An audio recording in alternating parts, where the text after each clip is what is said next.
It's below freezing in Budapest, but it hasn't stopped thousands of Hungarians from marching in protest against the government. In a bid to ease a severe labour shortage, Parliament passed what's being called the slave law. It raises the amount of overtime companies can demand from 250 hours a year to 400 hours a year.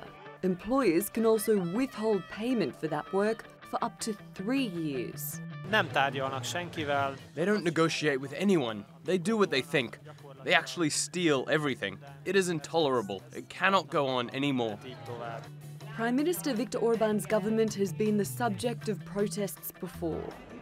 But there's something different this time. Because alongside the students and workers and pensioners on the streets, there are now politicians from across the ideological spectrum. Opposition groups have united to condemn the ruling Fidesz party and its grip on power.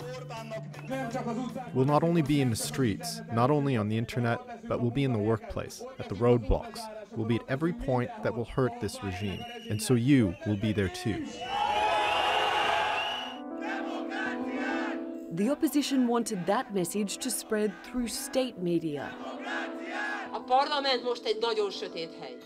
The Parliament is a very dark and disgraceful place now. But if this media centre here, the Death Star of the Empire, remains, then we won't be able to have order in this country. Because what I was talking about in the previous demonstration, the pills of fear that people are being fed every day, are made here. So lawmakers held a sit-in at the state broadcaster, MTVA. Their mission? To read out a petition against the government on the air. They were only partly successful. Their message wasn't broadcast in Hungarian, but it did make MTVA's English language news. And welcome to Hungary Reports. However, the head of security at public television pointed out to them that they did not have the right to enter studios and the newsroom. Hungary's Secretary of State for International Communications, Zoltán Kovács, has downplayed the protests.